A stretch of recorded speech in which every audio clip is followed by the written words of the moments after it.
Here is our Grenadian oildown. The first thing that we do is pack the bottom of the pot with our breadfruit. We also leave a center spot in the middle so that we can start packing meat in the middle. Over here we have some figs and some carrots. You may notice as well that we have our calallo, and it's not just any leaves. The calallo also grows into the dasheen as its root. Where's our meat?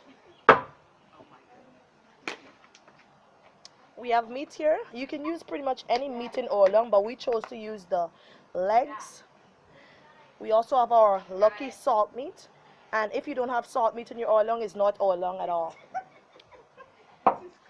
These are our seasonings. Remember, I like the curry our curry powder and also our saffron. We chose to mix it because we just think that curry has more flavor than your normal saffron.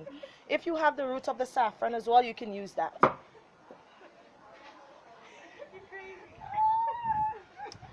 Later on, you'd see how we mix the dough for the dumplings.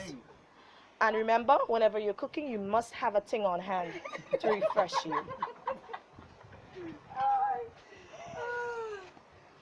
Too many chefs make the pot go sour, so remember, not too many chefs when you're doing a pot of oildown.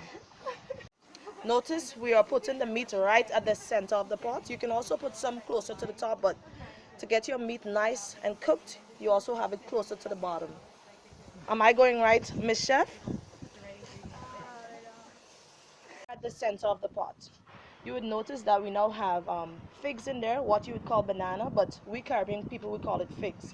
I know that's not your normal figs, but this is what we would call green banana or figs. We have our carrots in there. You can also put pumpkins and cabbages, but we chose only to put carrots because we want our pot to be able to dry down quickly. Chef, is there anything else that you're going to put in this pot? It seems a bit that our chef is shy. She's better with her hands than with her mouth.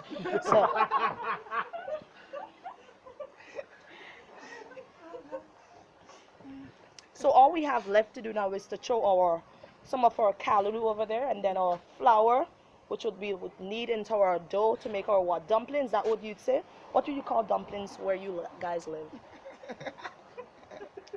Dumplings? Oh, well, we have something in common then. The top of our carrots, we sprinkled some of our calallo. It resembles what you would call spinach. Does it resemble spinach? It resembles spinach, but doesn't taste the same. It would normally melt down and give the pot a bit of its flavor and a bit of its color and, what should I say, its sauce, as Grenadians would call it, its juice.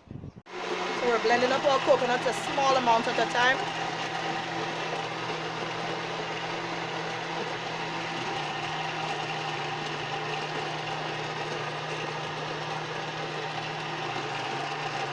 Remember, before you use the coconut milk, you must strain it out. We don't want all the coconut husk, or Hershey as we would call it, in our coconut milk. And give it a good squeeze so you get all that good milk out of there. So is there a particular process for kneading the dough for the dumplings? Is there a particular process? All of us and half of us over here. But normally when you're kneading the dough for the dumplings, you want it a bit tougher than the dough that you would need for bread, right? And the only thing you need in there is salt and water. 2 pounds of flour, about 3 cups of water. And now we have our coconut water mixed with our saffron powder being poured in. If this piece breaks, it's gonna. Add in the lime still. This piece is just hanging here. It's loose. This piece right here. Are you resting on it over there at all? Okay. No, I'm not at all. Can we? Then we I don't think it's more than that. Go. Now we're ready for our dumplings. Our pot is already on the fire. Remember, we want our pot boiling first so that our dumplings wouldn't stick together too much. Sorry, it's not boiling. Good. I don't want to sing. Cut. She said my name. I don't want people to know. So this is our pot as it's boiling on the fire. As you would see, most of the coconut milk from the bottom has boiled up to the top. And most of it will be gone by the time our pot is done. We'll give our pot maybe half an hour to 45 minutes until it's done.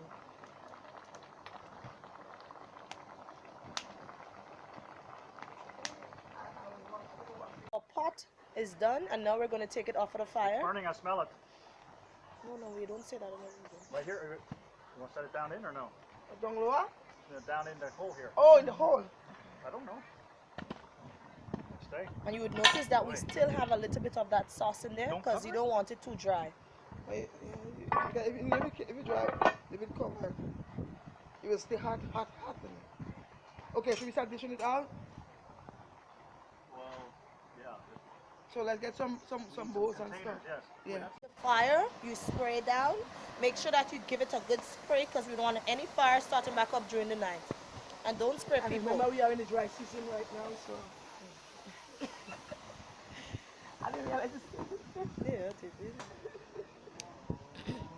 So especially in a big pot like this, we like to dish out the different parts. We put the dumpling separate, the breadfruit separate, also the fig separate. Because it's hard to share from a big pot like this. you want to get a piece of everything. So how do you think the pot came out, Madam Chef? How do you think the pot came out? It looks good, but looks could be deceiving. Looks can be deceiving. Well, we're gonna have a You said spoon? These spoons are not. We have the spoon hiding here.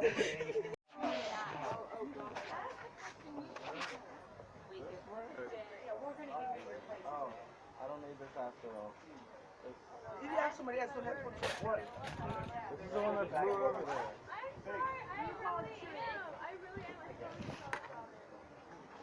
Oh, that's a lot of stuff. Oh, gosh, We'll be back with some more.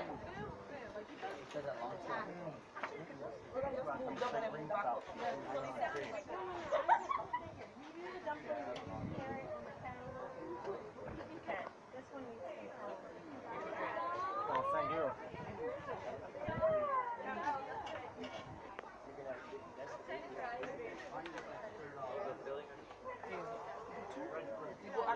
Okay. do you want to tell us what these are? That's all, Doreen. You do. Go ahead. So what we have here is the dumplings. Did you see that? Scratch that.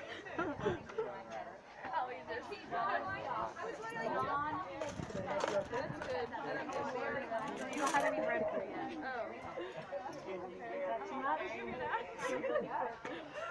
We actually doing is passing allowing go downstairs and the line.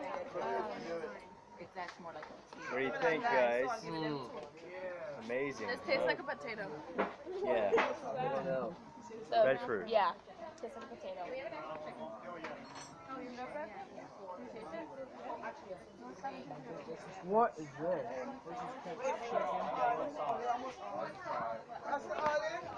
Is this like a vein?